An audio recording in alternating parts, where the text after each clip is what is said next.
He's elbow-deep in the guts of a stubborn Ford pickup when the cacophony erupts, a sound like a dying walrus gargling gravel, followed by a screech that could curdle milk, and then a shuddering, final thump.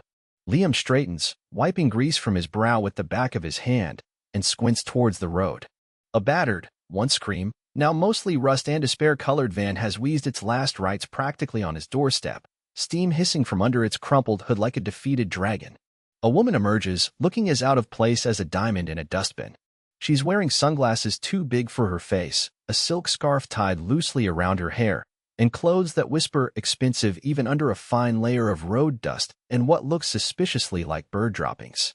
She slams the driver's side door with a frustrated sigh that carries even over the ticking of the cooling engine. Before we dive in, let us know where you're watching from in the comments. And if you believe love should feel like freedom, hit that like button and subscribe. Liam ambles over, his usual laconic pace. He isn't surprised by much anymore. Not in this quiet stretch of nowhere where his garage is one of the few signs of civilization for miles. But this woman, with her air of frantic elegance and the truly tragic state of her vehicle, is a fresh sort of puzzle. Looks like she gave up the ghost, he observed, his voice calm, a little rough around the edges like his calloused hands. The woman jumps, startled, sunglasses slipping down her nose to reveal wide, hazel eyes flickering with something close to panic. Oh, yes, it would appear so, rather emphatically. She had a voice like wind chimes, if wind chimes were currently very stressed. He had no idea who she really was, this sophisticated woman with a broken-down van and an aura of someone running from something far more serious than a faulty alternator. And just like that, a woman smelling faintly of expensive perfume and desperation, whose ancient van had coughed its last, became the most interesting puzzle to land in Liam's quiet world. Liam's world was the garage, mostly. It smelled of oil, hot metal, and the cheap coffee brewed perpetually in a stained pot. He moved through its organized chaos with an unhurried grace, tools finding their places on the pegboard as if by instinct, engines humming back to life under his patient touch. He wasn't a man of many words, preferring the company of a well-tuned motor to most people. His only consistent companion was a scruffy terrier mix he called Grease Monkey, or Monkey for short, who currently thumped his tail against a stack of old tires, watching the newcomer with mild interest. The small town of Havenwood was a place people passed through, not usually a destination, especially not for women who looked like they belonged on the glossy pages of a magazine. As Liam peered under the hood of the deceased van, the woman, who introduced herself haltingly as Sarah, hovered nearby, twisting a strap of her designer handbag. The radio inside the garage, tuned to a crackly news station, mentioned something about the Vance family and a private matter, and Sarah flinched, a tiny, almost imperceptible movement, but Liam caught it. He didn't comment, just grunted as he identified a shredded fan belt and what looked like a fatally cracked radiator. This isn't just a quick fix, ma'am. She's seen better decades. Oh, Sarah said, her voice small. She looked at the van, then at the dusty road stretching out in either direction, a flicker of despair crossing her features. Is there anywhere I can stay? A motel? Liam considered. The nearest motel was 15 miles back, and not exactly 5-star. There's a diner down the road that has a couple of rooms above it. Clean, mostly. He saw her shoulders slump a little. The sun was beginning to dip, painting the sky in hues of orange and purple, and the air was cooling. He found himself feeling an uncharacteristic pang of something like sympathy. She looked utterly lost. The silence of Havenwood, usually a comfort to him, seemed to press in on her. He watched her attempt a discreet phone call, her voice low and urgent, before she cut it off abruptly with a frustrated sigh, a small, bitten-off sound that spoke volumes of unseen pressures. He could almost feel the invisible walls closing in on her, even here, in his sanctuary of grease and steel. This feeling of tentative safety she was experiencing, this brief respite, he sensed it was fragile, easily shattered. Look, Liam said, straightening up and wiping his hands on an already filthy rag. It's going to take me at least a day to get the parts, maybe 2 if the radiator's as bad as I think. And that's if I can even find compatible parts for this vintage model. He gestured to the van with a wry smile. Sarah bit her lip. I don't have a lot of cash on me right now. Her eyes darted to her expensive handbag, as if it might suddenly cough up wads of money. Liam looked at her, truly looked. At the weariness in her eyes, the faint tremor in her hands, the way she held herself as if expecting a blow. He wasn't a sentimental man, But he knew trouble when he saw it, and she was swimming in it. "Tell you what," he said, surprising himself.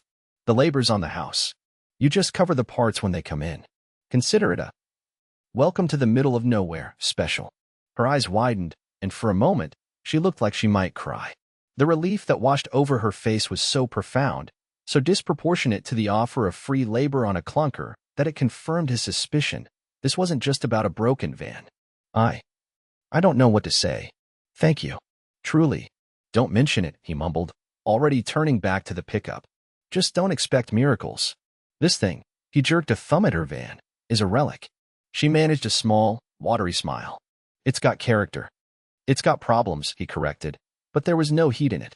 That evening, after making arrangements for the parts, Liam found Sarah attempting to help by sweeping the already reasonably clean garage floor, managing to stir up more dust than she settled, wielding the broom like an unfamiliar weapon. He rescued it from her, a small smile playing on his lips. "Why don't you just supervise?" "I'm not very good at supervising either," she admitted, looking sheepish. He ended up sharing his dinner with her, takeout from the diner, burgers and fries that were more grease than gourmet. They ate on upturned crates in the garage, Monkey gnawing contentedly on a stray fry at their feet. The coffee he offered her afterwards was, by her polite but strained expression, truly terrible. "An acquired taste," he'd said, grinning. She laughed, a genuine, surprisingly musical sound that seemed to lighten the dusty air. It was in these small, awkward moments, sharing bad coffee and mundane tasks, that something began to shift between them, a tentative thread of connection woven in the quiet of the evening. She decided, with a glance at her still immobile van, that it probably needed to rest overnight, and that she, too, could use a night in one of the diner's rooms. He didn't question it. The next day, Sarah, as she insisted he call her, seemed determined to earn her keep, despite his assurances. She attempted to organize his chaotic stacks of invoices, succeeding only in creating new, even more baffling piles. She tried to make coffee, resulting in a brew so potent Liam swore it could strip paint. "Maybe stick to tea?" he suggested gently, hiding a smile as she looked utterly defeated by the coffee maker. He found himself talking more than he usually did in a week, telling her about the town, about fixing things, about the simple satisfaction of bringing something broken back to life. She listened, really listened, her earlier tension easing fraction by fraction. He learned she had a quick wit, a surprisingly dry sense of humor that matched his own, and an astonishing lack of practical skills. She confessed she'd never held a wrench before, let alone changed a tire. "My father always said that's what people were for," she said, then bit her lip, a shadow crossing her face. Liam didn't pry, but he noticed things.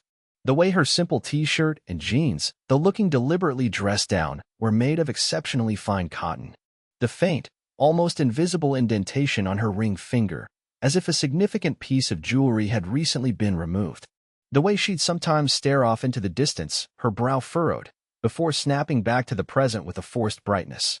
He found a discarded silk scarf in the van's glove compartment, exquisitely made, tucked beside a dog-eared copy of a philosophy book. It didn't quite add up. This Sarah who knew about Kant but couldn't work a broom. Their days fell into a strange rhythm. Liam worked, Sarah observed, and occasionally helped with comical results.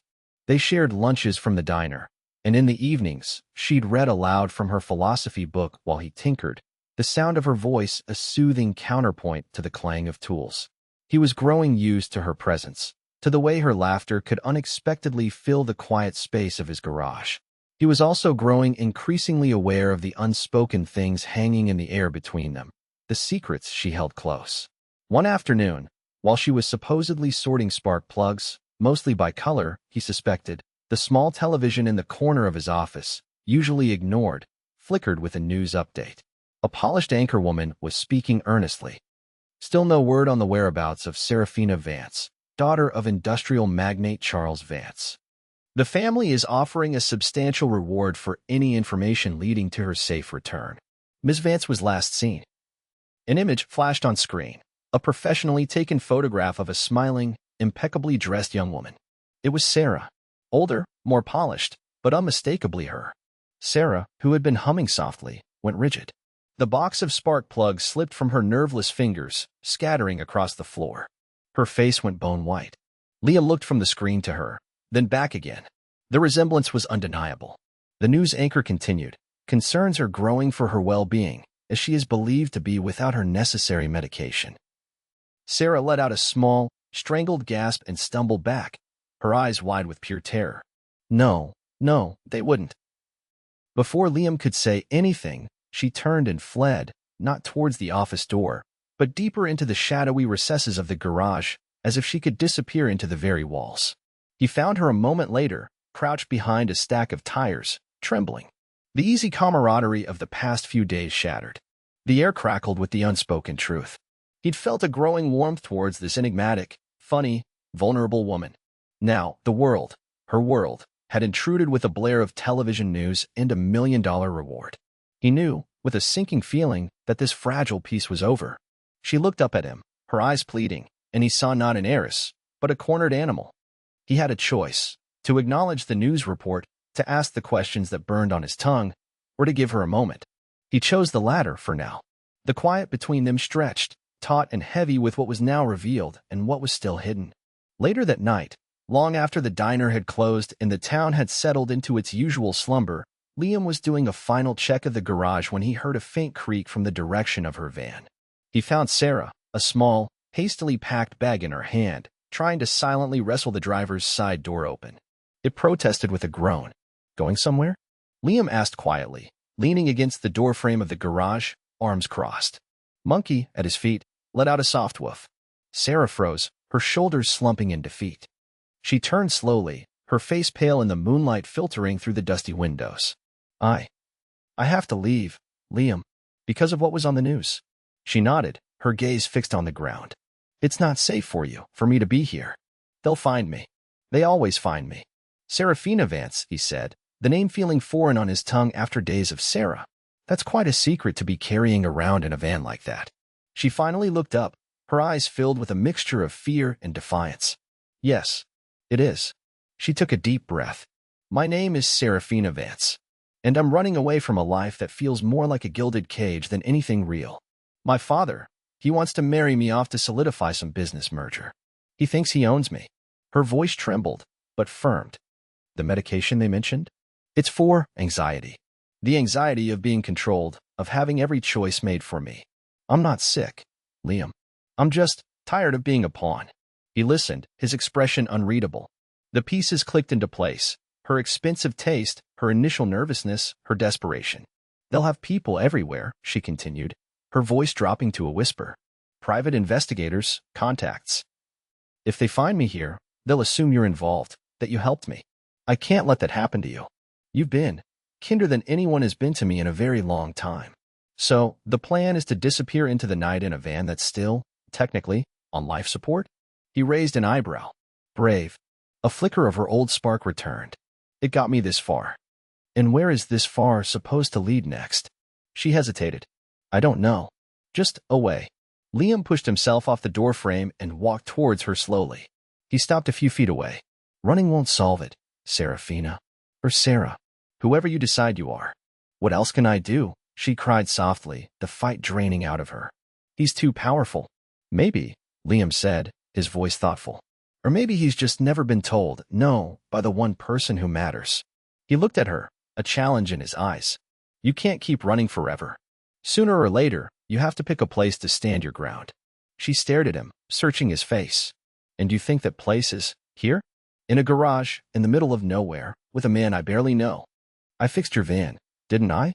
he said, a ghost of a smile. "Maybe some other things are fixable too." He paused. "They'll come. You know they will. The question is, what do you want to do when they get here?" The decision hung in the air, heavy and momentous. She could run, try to buy a little more time, a little more anonymity. Or she could stay, face them, with him. The fear was a cold knot in her stomach, but looking at Liam's steady gaze, a tiny spark of courage ignited. He wasn't offering empty platitudes. He was offering a choice, a presence. He was offering her a place to stand. The next morning dawned bright and clear, too beautiful for the confrontation they both knew was coming. Liam had managed to get the van purring, or at least, coughing less alarmingly. It sat parked just outside the open bay doors, a silent testament to Sarah's brief, precarious freedom. Serafina, she corrected herself mentally. It was time to own it. moved with a nervous energy, making another pot of Liam's terrible coffee, her hands shaking slightly. They didn't talk much. The unspoken loomed too large. Around mid-morning, the quiet was shattered. Not by a car, but by a sound that grew from a distant hum to a deafening roar. The rhythmic whump whump whump of a helicopter. It appeared over the tree line, sleek and black, like a predatory bird, before settling in the dusty lot beside the garage, rotors kicking up a storm of dirt and dried leaves. Monkey barked furiously from the safety of the office. The side door of the helicopter slid open and two men in dark, impeccably tailored suits stepped out, followed by an older, distinguished man whose face was a mask of grim displeasure. Charles Vance. Serafina felt a cold dread seep into her bones. Liam moved to stand beside her, not touching, but his presence a solid wall. "Ready?" he murmured. She nodded, taking a shaky breath. "As I'll ever be." Charles Vance strode towards them, his expensive shoes crunching on the gravel, his eyes fixed on his daughter with an icy disapproval that had cowed her for years. "Serafina, this childish escapade ends now. You will come home." His voice was accustomed to instant obedience. Serafina flinched but held her ground. Liam stepped forward slightly, positioning himself partially in front of her. "She's not going anywhere unless she wants to, Mr. Vance." Vance's gaze flickered to Liam, dismissing him as irrelevant. "This is a family matter, young man. Stay out of it." It stopped being just a family matter when you put her face on the news and offered a reward like she was a lost pet, Liam countered, his tone even but firm. "Father," Serafina's voice was surprisingly steady, though her heart hammered against her ribs. "I'm not a child, and I'm not an asset to be traded. I won't marry Alistair. I won't come back to that life." A muscle twitched in Vance's jaw. "You will do as you're told, Serafina. I have been more than patient." He took a step closer. "Don't make me force you." Tears pricked at her eyes, but she blinked them back. She remembered Liam's words. Pick a place to stand your ground. This was it. "You can't force me, father. Not anymore. This is my life. I choose how to live it. And I choose this." She gestured vaguely around at the dusty garage, the quiet town, at Liam standing steadfast beside her. It wasn't about the place, she realized. It was about the freedom to choose it. Vance looked from his daughter to Liam, then back again, his face contorting in disbelief and then rage. "You would throw away everything? Your family, your inheritance, your future, for this? For him?" "I'm choosing myself," Serafina said, her voice gaining strength. "Something you never allowed me to do." The confrontation was brief but brutal. Threats were made, ultimatums delivered. Vance spoke of disinheritance, of public scandal. But Serafina, drawing strength from Liam's quiet, unwavering support, did not yield. Finally, with a look of utter contempt for them both, Charles Vance turned on his heel and strode back to the helicopter. The men in suits followed. The door slid shut, the rotors spun, and with a final, furious blast of wind, the helicopter lifted off, shrinking into the blue sky until it was gone. Silence descended, thick and heavy, broken only by Monkey's belated, triumphant yaps. Dust settled. Serafina stood trembling, the adrenaline slowly ebbing away, leaving her feeling hollowed out but strangely light. She had faced him. She had said no. She had chosen. She turned to Liam, her eyes shining with unshed tears. He was looking at her, a small, almost imperceptible smile on his lips. He reached out, not to embrace her, but to gently brush a speck of dust from her cheek with a callous thumb. "Well now," he said, his voice soft. "That was something." She let out a shaky laugh that was half a sob. "I did it." "You did it," he agreed. He picked up a greasy rag from a nearby workbench and handed it to her with mock solemnity. "Welcome to the real world, Serafina Vance." She took the rag, a genuine smile finally breaking through. "Call me Sarah," she said, her voice clear and sure. "Just Sarah." He nodded. "Sarah it is." The immediate aftermath was quiet. They stood for a long moment, the silence comfortable now, not strained. She eventually sagged against the side of her van, the battered old vehicle that had, in its own way, saved her. Liam leaned beside her. "You know," she said, after a while, "my lawyers are going to have a field day. Turns out, disowning an heiress who's perfectly sane and of sound mind is more complicated than he thinks. I might still have some resources." A mischievous glint entered her eye. "Perhaps I'll invest in a chain of surprisingly upscale auto repair shops." Liam chuckled, a low rumble in his chest. "Don't get any fancy ideas. My coffee machine is off limits for upgrades." Life in Havenwood didn't magically become a fairy tale. There were adjustments, quiet days filled with the mundane rhythm of the garage. Sarah, or Serafina as the town eventually came to know her, with a mixture of awe and affectionate curiosity, proved surprisingly adept at organizing Liam's chaotic paperwork once she got the hang of his system. She sat beside him on the old swing he'd recently repaired, a blanket tucked around their legs, mugs of his still terrible coffee in their hands. The air was cool, smelling of wood smoke and fallen leaves. "You know," Sarah said softly, leaning her head against his shoulder, "I'm actually glad my van broke down right here." Liam put his arm around her, pulling her closer. The silence stretched, comfortable and full of unspoken understanding. He looked out at the quiet street, at the stars beginning to prick the darkening sky. "Me too, Sarah," he said, his voice a low murmur against her hair. "Me too." He wasn't a man of many words, but in the warm, solid presence of the woman beside him, in the quiet peace of the life they were building, everything essential had already been said. Thanks for watching. If you believe in second chances and real love, give this story a like and subscribe for more.